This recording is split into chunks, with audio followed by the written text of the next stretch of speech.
Good afternoon and welcome to The Hindu. We are here today to discuss the life and legacy of SM Krishna, former Chief Minister of Karnataka and former Union Minister who passed away early this morning. In fact, to describe him as former Chief Minister and former Union Minister alone is not quite right, because in his political career that spanned over half a century, he virtually served in any capacity that a politician could have dreamt of serving, because he was he served on the he was on the both houses of both parliament and Karnataka legislature. He was speaker, he was minister, he was governor, he was chief minister, he was union minister. I mean, he did the entire gamut, so to say. There are many things he's remembered for, especially people from Karnataka would remember his stint as chief minister between 99 and 2004 for the IT revolution that that happened quite under his helm, we could say, and also several administrative reforms that he ushered in. And also he faced several controversies as well. I mean, one thing that we can never forget is the kidnapping of Rajkumar that happened during his tenure, and it also faced one of the biggest droughts Karnataka saw. So it was a very interesting legacy he leaves behind, and as we look back now, we remember him mostly for his contribution to administration, for his contribution to the IT revolution of Karnataka, and so on. So we will talk here today about both his political legacy and, as reporters, what we remember in our interactions with the former chief minister. I'm joined by three of my colleagues here. Satish Kumar joins me from Belagavi. He is there to cover the legislature session, and in fact, today, after paying tributes, legislature session has been stopped. I mean, ended for the day. And also tomorrow it's a public holiday for schools and colleges, as well as government offices. And his cremation will be in his native place tomorrow. And I'm joined also by Sandeep Phukan from Delhi office. He will talk to us about his SM Krishna's stint in Delhi, and also memories of his own interactions with SM Krishna. And also here in Bangalore, I'm joined by Adhitya Bharadwaj, who will be talking mostly about how, as Bangaloreans, SM Krishna is looked upon. Before I move to Satish Kumar to talk more about his, his stint as chief minister, I just briefly like to recall my own last meeting with SM Krishna. We met him, my colleague Mini and I met him just ahead of, maybe a month probably ahead of assembly election in 2023. We were unsure whether we should go at all, because he had already been in and out of hospitals quite a bit and he was not keeping well at all. But we sort of took it upon ourselves to go meet him, and we were very surprised, I should say, for multiple reasons. Firstly, he looked so fit, and he looked as suave as he always did. And though he was walking with the help of a walking stick, he looked quite the man that we knew him in his better days. Then he spoke very extensively with quite an amazing memory of the IT and BT industry, how it shaped up during his time. He talked about Bangalore floods. A few months before that, there had been very big floods in Bangalore. He talked about how it had been mismanaged and so on. And is, with quite a bit of clarity that really took me by surprise. Without wasting too much time now, I'd like to move to Satish, and I'd like to ask him to recall his days as chief minister, and probably a little before that. The circumstances under which he came into politics, and then later his stint as chief minister. Hi, Satish. Hi, Bageshree. Good afternoon. As you rightly observed, Krishna was a person who held various posts a politician can only dream of. Okay. And also, you see, he had a very distinctive personality. I always think it is this distinctive personality which took him to all those places, top places. To begin with, he got that Fulbright scholarship to study post-graduation in law in US. That's changed the course of his life. As he recalls in his biography, which is called Smriti Vahini, which is as told to the author, in that he has mentioned it. In fact, when we began a law career, he found himself, I mean, he thought that he's not fit for that. He had lost his confidence. However, when this opportunity came, it was his elder sister who persuaded him to apply. And she was not that well educated. He recalls it later. She told him that no, it could be yours. You take this opportunity. And he went there. And in the interview, he explained to them. One question was asked him: "What would you like to do after getting this, scholarship?" He straight away said that I want to use this experience to bring positive change in the lives of rural people and my countrymen and my people of my state. They were very much impressed with this. Of course, he went to US and there he got to know a lot of things. In fact, he worked for the elections of John F. Kennedy. Kennedy, Krishna always considered Kennedy as his political hero, and the emotional connect which Kennedy had with people, that made Krishna learn a lot of things. In fact, he has tried the same thing. If you recount now, when he came back, and that emotional connect was not based on statements. That emotional connect was based on actual work done for them. Okay, this is one part.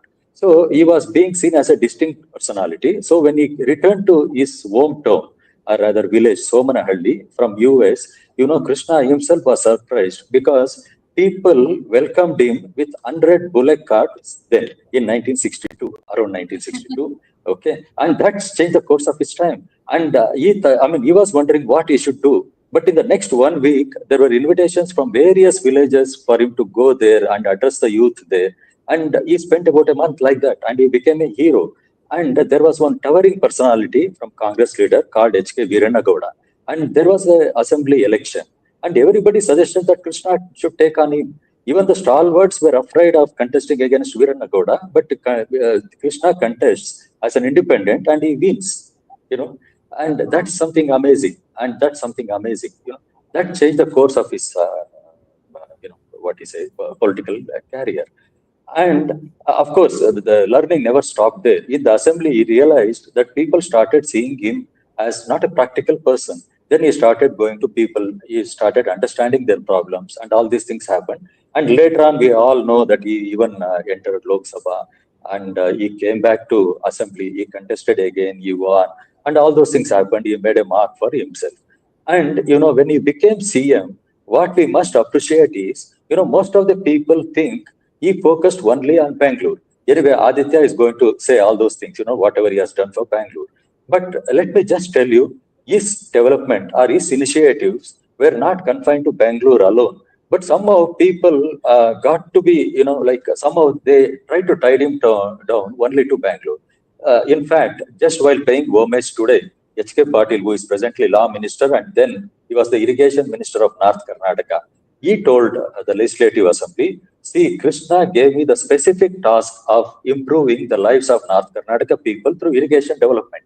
In fact, 37% of the budget then was earmarked, Krishna's budget was earmarked for irrigation development. Of that, more than 75% was meant for North Karnataka's irrigation development. They brought nearly 1 lakh acres of land under irrigation. My figures are not accurate. I'm just telling you roughly. Okay.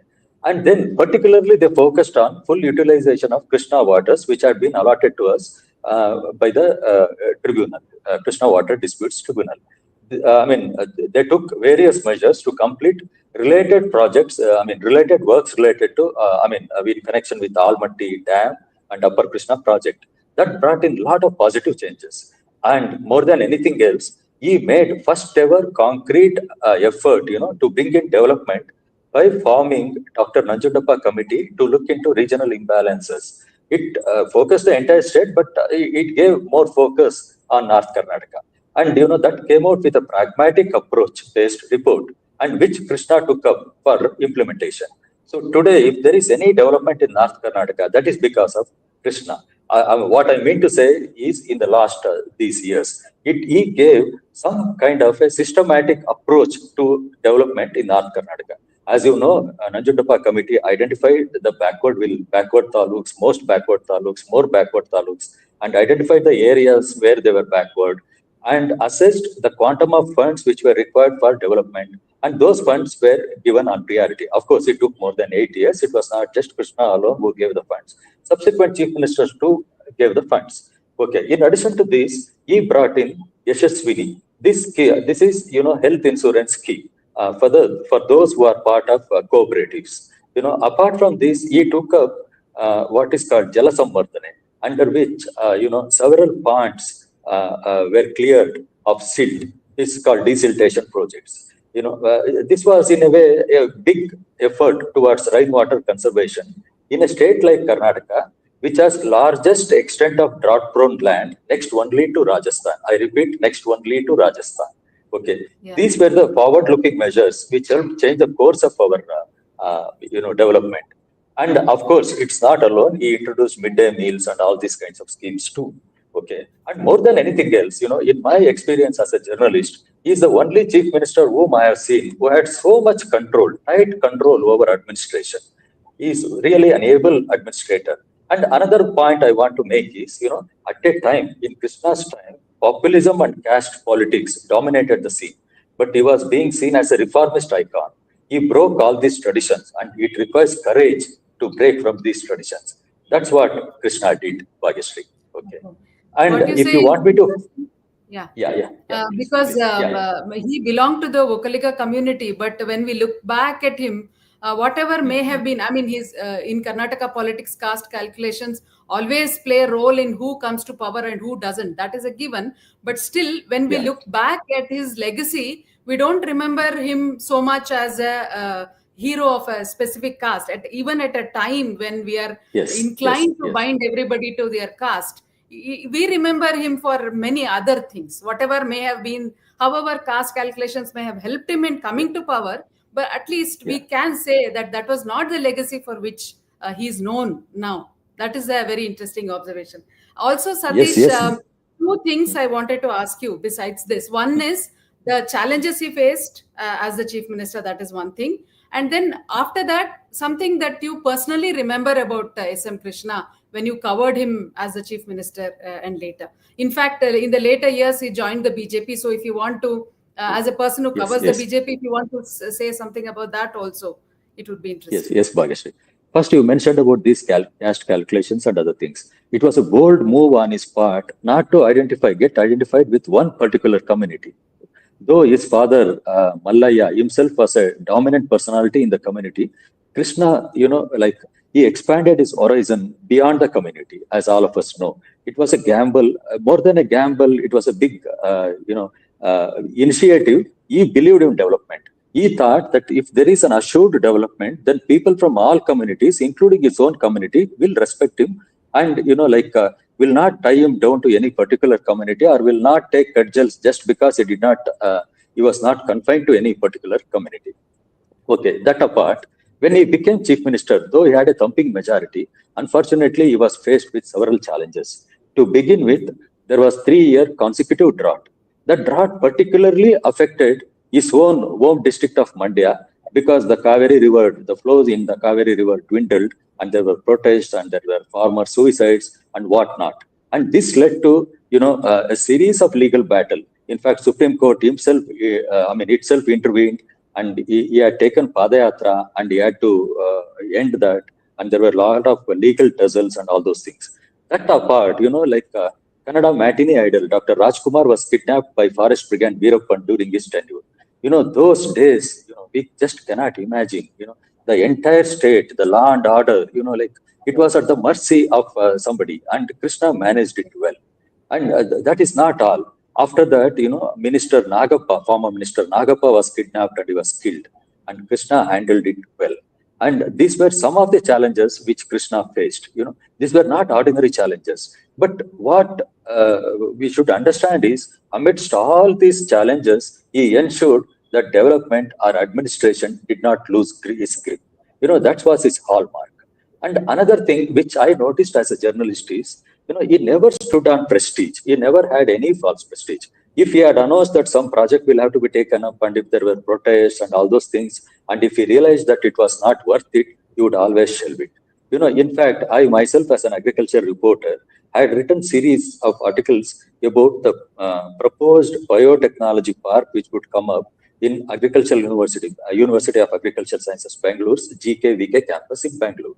Okay, and there are a lot of issues with respect to this project, and experts felt that it's not viable. And like Krishna initially defended it this, but later when he realized that experts, students, and everybody is against it, with grace he shelved it. He announced that I have now understood that a lot of people are opposed to it, and I'm dropping it, and there is no false prestige. That's what he said. That's a great quality. And similarly, in the power sector, he had one plan called Own Your Own Transformer. That was for the farmers who are owning IP set. That would have caused a heavy financial burden. But when he understood this, he dropped it.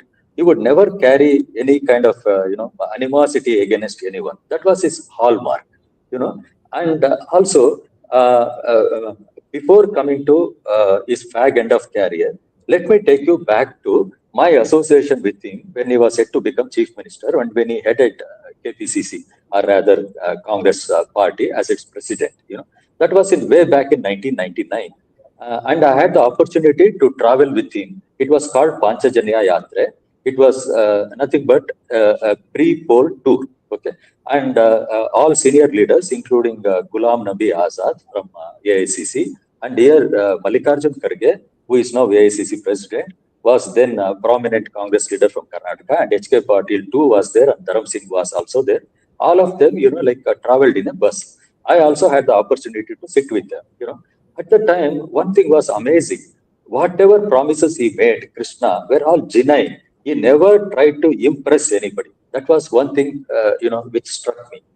And second thing, what I could see is efforts to take everybody together.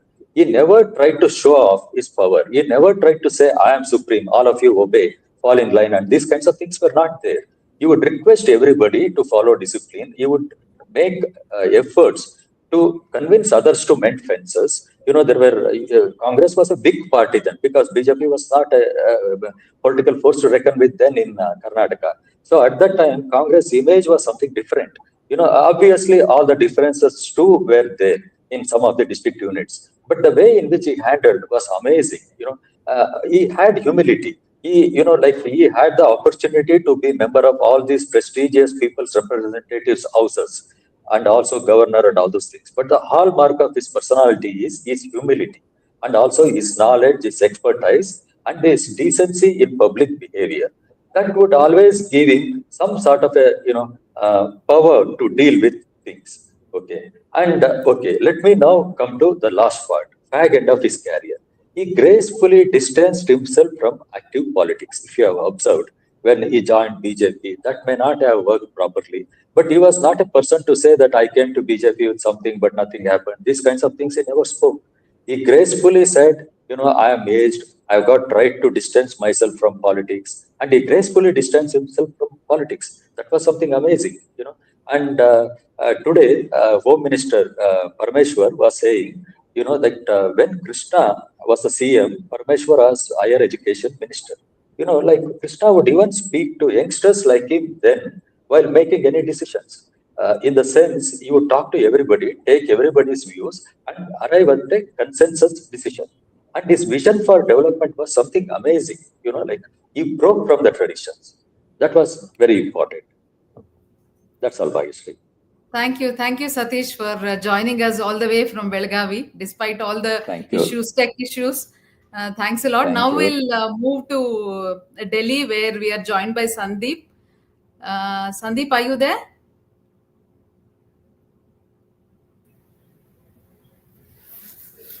Hi, Sandeep. Hi, Bageshree. How are Hi. you? I'm fine, thank you. Sandeep, we were talking about him as chief minister and his days prior to being chief minister. But an Yeah. interesting phase of his political career was in Delhi as union minister and MP and so on. So, would you like to two things I wanted to ask you? One is your memories of him as a union minister. What did he? I mean, what kind of work he did, and also your memories of interacting with him, because you were telling me earlier that you've traveled with him and so on. So, from Yeah. your view from Delhi of SM Krishna is what we would like you to share. Sure. Taking off from what Satish said, I actually think that it was remarkable. I mean, very few people in politics would have achieved, what Mr. Krishna achieved in his lifetime. He was a chief minister, he was a union minister, an MP, a governor. And Yes. don't forget that from governor, he came back to active politics. I mean, usually Exactly, exactly. you Yeah. become governor when you retire, and then eventually, when you face political sunset, that's when you become governor.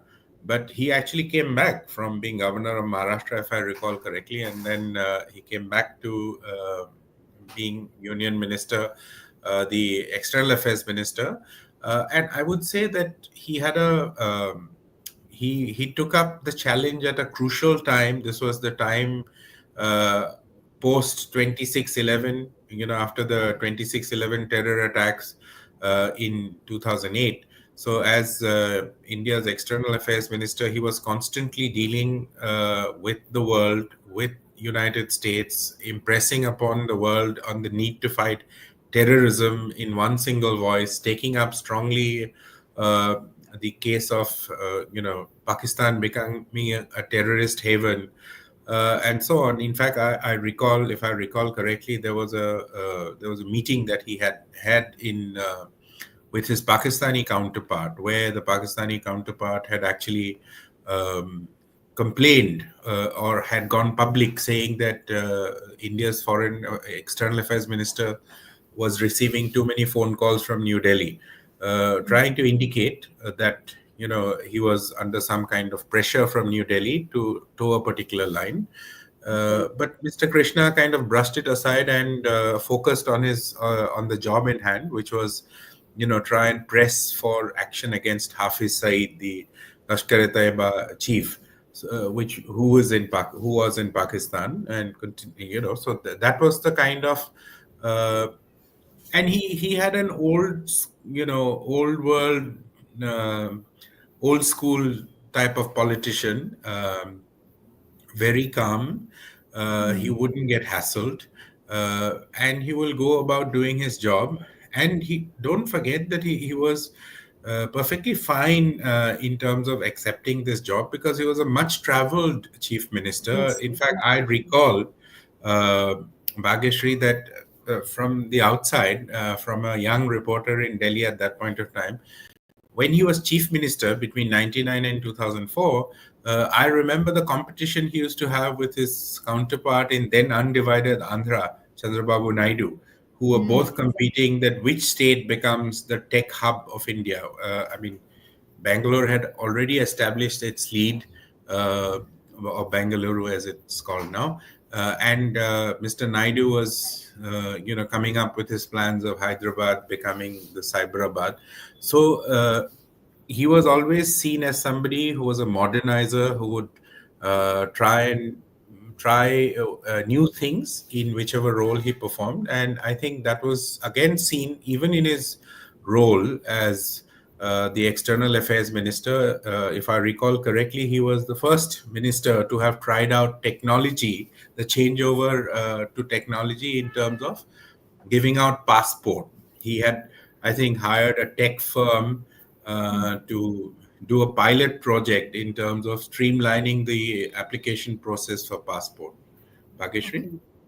Yeah, yeah. Yeah, that's interesting, Sandeep. Before we let you go, we want to, urge you to tell us an anecdote that you were narrating to me earlier Yeah, of yeah, the yeah, yeah. flight. So this was actually the day. See, I like Satish. I also had on one occasion I had the opportunity to travel with him to China. Uh, this was, I think, we were going to Guangdong. It was a bilateral visit, and so this is very small media team that was supposed to accompany him. We were flying out of what is called the Palam Technical Area. This was a government aircraft. And on that particular day, what had happened was that the government, then the Home Minister, Mr. P. Chidambaram, he had announced that government of India had agreed to bifurcate Andhra Pradesh, and Telangana would become a new state, a separate state. So almost immediately there were protests. I used to then work for a television channel. And as you know, that all television reporters are almost tuned to look for interesting sound bites Yeah. of newsmakers. So, and I had one immediately, a former chief minister of Karnataka, who is now the external affairs minister.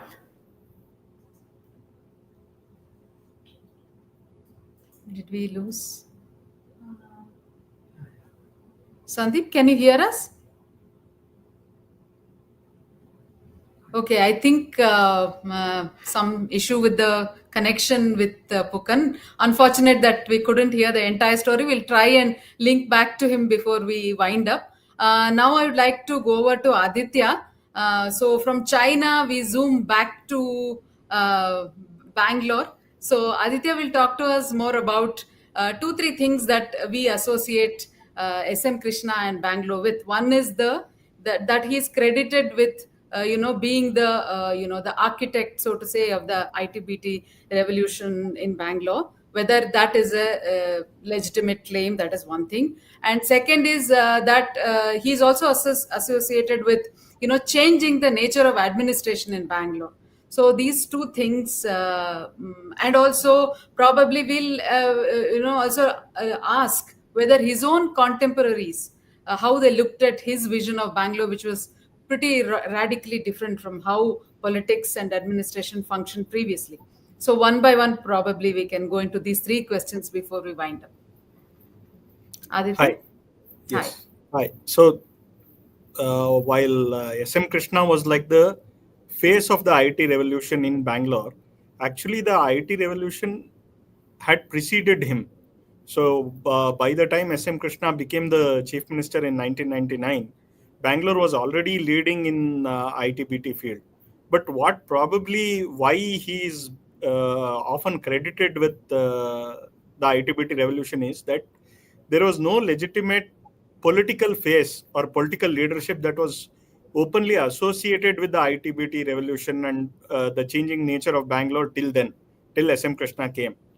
So SM Krishna sort of embraced it, and he kind of owned up to it, and he became the face of political face, which probably even world leaders or tech conquerors from US and other places were comfortable with handling as a political leader. So that is why probably SM Krishna is more associated with the IT and BT revolution than his predecessors. But by the time he had come, actually, the Bangalore was already leading. And Yeah. Sandeep One Phukan thing I also. just want to intervene and say that when I told you we met him, he had in fact somewhat said similarly. He said, "I was the right man at the right time," is what he told us, and that is Yes. one thing. And if you could recall, like we were discussing earlier about the quantum of IT exports during his Patel's time and what happened later. If you can briefly, probably that will put a number to what you're saying. Yes. So there is an interesting anecdote where Chandrababu Naidu was already the chief minister of undivided Andhra Pradesh by then, before SM Krishna came. I think Chandrababu Naidu became the chief minister in 1996. And this competition between Bangalore and Hyderabad had already begun for wooing companies, world leaders, and tech companies. So once a media person poses a question to J.H. Patel, asking why Karnataka government is not doing enough and the competition is heating up. So Patel apparently replied that the IT export quantum of IT exports of Karnataka was some more than 20 times much more than what Andhra Pradesh used to do. So much before SM Krishna came, there was already foundation laid for ITBT sector. But what happened was he embraced it and he kind of owned it up. And he gave that kind of one political face and leadership to them. And also, probably why it is also more identified with him is also, it segues into what he did for Bangalore also. So you can credit SM Krishna for kind of playing catch up in the infrastructure of Bangalore for it to become a global tech kind of city. And he also brought in the corporate sector, like N.R. Narayan Murthy, Nandan Nilekani. He did something called BATF, Bangalore Agenda Task Force, which was headed by Nandan Nilekani. And he formed a committee to finalize Bangalore International Airport. That committee was headed by N.R. Narayan Murthy. So he brought the Bangalore tech giants into the civic space, where the government and these corporates were in collaboration and were working for a larger vision of Bangalore. So he should ideally be credited with, more than the IT revolution, he should be more credited with trying to prepare or trying to bring the city up to the mark for such an industry in Bangalore. So also yes. Yeah, none before him probably had done that industry political, the manner in which Krishna managed to build a certain connect between these two was, Yes. I mean, like when industry leaders came on board to, I mean, there was a fair degree of criticism about that as well, but all said and done, that is what he did. I mean, like, certain build an industry politics connect in a very concrete ways. I mean, it's not some back channel thing. It is active participation in administration, being on board with some of these decision making bodies and so on. That is something that that is part of Krishna's legacy. However you view it, how you view it is a different matter, but that has defined the future of politics in multiple ways. I mean, that is something that is carried on in a post-liberal political scenario. That is a very important thing that we should take note of when we talk about Krishna, right? So the thing is, now we are speaking of lateral entry into governance.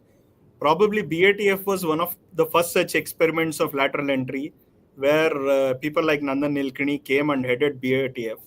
If you see what Nandan Nilekani went on to do later with Aadhaar and other things, his first experience of working with the government was probably in BATF. So that sort of a model he created for corporates to participate in civic governance, policy making, and other things. Though it was not it was not that it was unchallenged.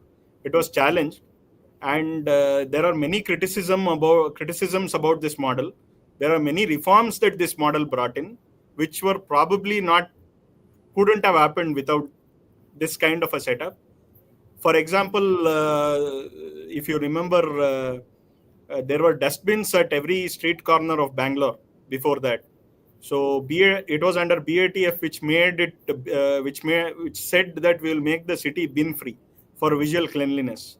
So it was during SM Krishna's time that door-to-door garbage collection was introduced. But at the flip side, there was also a criticism that this gave the solid waste management of the city away from the civic body to contractors. Likewise, he brought in Nirmal Shauchalaya. That was also in PPP mode. The number of public toilets in Bangalore increased, but at the same time, that was also criticized, saying it was in PPP mode and people had to pay to use those toilets. So this kind of one part, he brought in SAS, that is self-assessment scheme for property tax, where the citizens could themselves say, this is how much tax I should pay. So trust and verify model. Then there were other big projects. Actually, now if you look back and see, the outer ring road of Bangalore was done during SM Krishna's time. The Bhumi Puja for the international airport was done during SM Krishna's time. It was already, though the airport opened much later after his tenure. And one of his last decisions was to go ahead with metro for Bangalore city. Earlier, now it looks like a no-brainer, but earlier, if you remember, there was a lot of debate between monorail, high-speed rail, metro rail, suburban rail. So in that, actually, one of the last decisions that SM Krishna government took was to go ahead with metro rail. So if you look back now, in the last 20 years, he demitted office in 2004. Now we are in 2024. So in the last 20 years, if you see, there has been no major infrastructure project in Bengaluru after that, after metro, right? Though it was not done during his time, it was done much later. The decision he took. So probably in the last 20 years, the big infrastructure project that has taken off, a new infrastructure project that has taken off, is the Bangalore Suburban Rail project. Yeah. So until then, there were, in the preceding almost 19-20 years, we did not have that kind of big infrastructure projects that SM Krishna started. So that probably explains SM Krishna's contribution to Bangalore and also his legacy in Bangalore. Yeah, that's very interesting, Aditya. It's actually we don't think about it until, I mean, when you stand back and take a bird's eye view. Until then, you don't quite see these things about a man's contribution to, in a larger sense, when you see it in terms of several decades. So because we are living on day to day, this project got approval, that project got sanctioned, and so on. But it's only when you take a step back and see that you realize how a legacy is formed. In fact, I think SM Krishna's life is a lesson in what it is to leave a legacy, what kind of legacy you leave behind. I don't know how many people can actually boast of this big legacy as SM Krishna did, with all the criticism and with all whatever opposition that he may have faced. But nevertheless, it's something to take note of and think about, and to ponder over. Thank you so much for joining me, Aditya. And I think Phukan, we are not able to connect back to him. Anyway, I think we are past our time too, so we'll wind up now our discussion on SM Krishna. I urge you all to read the several articles that we have published today on our website, and we will be carrying them in print as well. They're very nuanced, very long form articles that we have published on SM Krishna's legacy. Please do read them. Thank you so much for joining me.